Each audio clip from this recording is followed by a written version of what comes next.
Selamat pagi Bapak Ibu dan saudara yang kasih Tuhan. Mari kita kembali membaca serta merenungkan firman Tuhan untuk memulai hari baru yang Tuhan anugerahkan.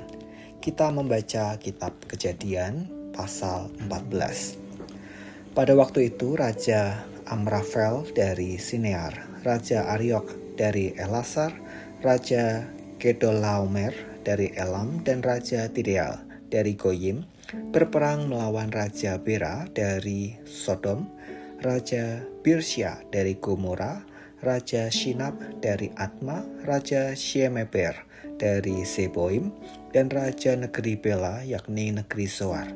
Raja-raja ini semuanya bersekutu dan datang ke lembah Sidim yakni Laut Asin.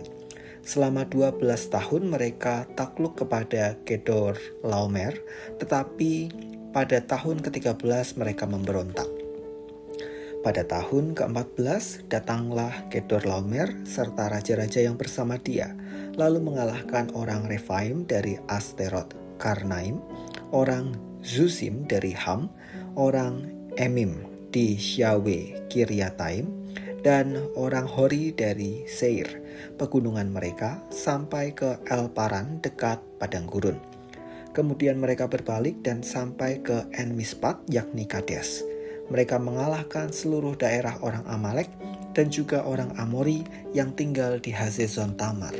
Lalu Raja negeri Sodom, Raja negeri Gomora, Raja negeri Atma, Raja negeri Seboim, dan Raja negeri Bela yakni negeri Zoar maju dan mengatur barisan perangnya melawan mereka di lembah Sidim, melawan Raja Kedorlaomer dari Elam, Raja Tideal dari Goyim, Raja Amrafel dari Sinear, dan Raja Ariok dari Elasar. 4 raja melawan 5. Lembah Sidim itu penuh dengan sumur Ter. Ketika Raja negeri Sodom dan Raja negeri Gomora melarikan diri, mereka jatuh ke dalamnya, sedang mereka yang masih hidup melarikan diri ke pegunungan. Musuh merampas segala harta benda Sodom dan Gomora beserta segala bahan makanan lalu pergi. Mereka juga membawa anak saudara Abram yakni Lot yang tinggal di Sodom beserta harta bendanya, lalu mereka pergi. Kemudian seorang yang lolos datang dan menceritakan hal ini kepada Abram orang Ibrani itu, yang tinggal dekat pohon-pohon tarbatin milik Mamre, orang Amori, saudara Eskol dan Aner. Mereka itu sekutu Abram. Ketika Abram mendengar bahwa anak saudaranya ditawan, ia mengerahkan 318 orangnya yang terlatih, hamba-hamba yang lahir di rumahnya, lalu mengejar musuh sampai ke Dan. Pada malam hari, ia memanggil hamba-hambanya itu dalam kelompok untuk melawan musuh.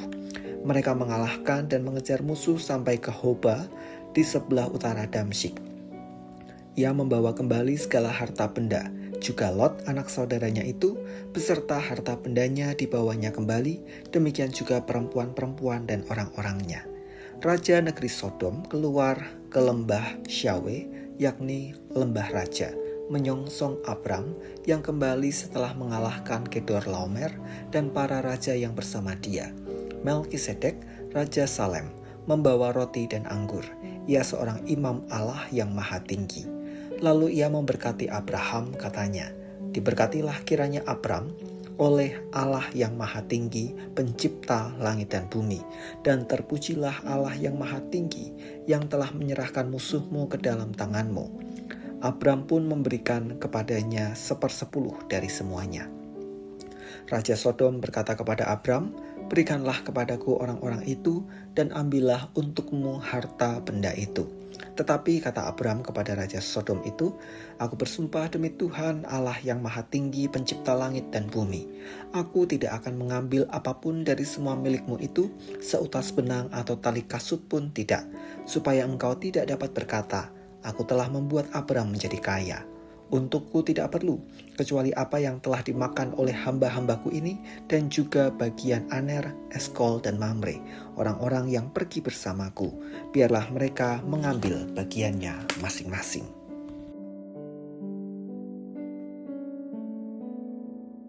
Kepedulian dan hikmat. Abram tidak tinggal diam ketika anak saudaranya ditawan oleh bangsa-bangsa yang sedang berperang. Ia segera bertindak demi menyelamatkan Lot. Ia mengerahkan segenap kekuatan dan hamba-hambanya, namun tidak gegabah. Dengan strategi yang matang, pada akhirnya Abram dapat mengalahkan raja-raja timur itu dan membawa kembali Lot beserta segala harta benda maupun orang-orangnya. Setelah peristiwa itu, Abram juga tidak memanfaatkan situasi untuk mencari keuntungan dari Raja Sodom. Baginya, berkat yang Tuhan janjikan sudah lebih dari cukup. Meskipun ia sudah mengalahkan raja-raja timur, Abram tetap menjaga hatinya untuk tetap bersandar pada pemeliharaan Tuhan. Bapak, Ibu, dan saudara yang kasih Tuhan, dari sini kita belajar pentingnya kepedulian sebagai dasar menolong orang-orang terkasih, namun tidak boleh dikuasai oleh emosi yang tak terbendung. Abram meneladankan hikmat yang diperlukan dalam mengatur strategi menyelamatkan Lot maupun untuk menolak intrik Raja Sodom. Dengan cara demikian, ia berhasil menolong Lot tanpa meninggalkan pimpinan serta pemeliharaan Tuhan. Kita perlu hikmat Tuhan sebelum bertindak, sekalipun dalam situasi terjepit. Kita juga perlu hikmat Tuhan untuk menahan diri dari segala godaan yang menjebak kita untuk meninggalkan janji pemeliharaan Tuhan. Mari kita berdoa.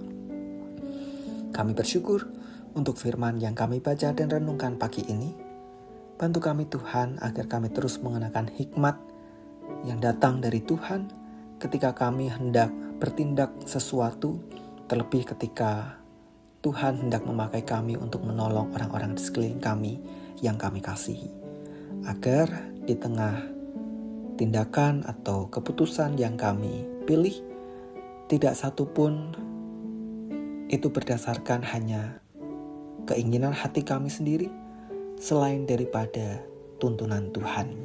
Dan biarlah kami boleh terus menjaga sikap hati yang bersandar pada pemeliharaan-Mu. Kami menyerahkan hari ini dengan segala aktivitas kami. Mohon Tuhan menyertai dan memberkati kami. Di dalam nama Tuhan kami Yesus Kristus, kami berdoa dan mengucap syukur. Amin.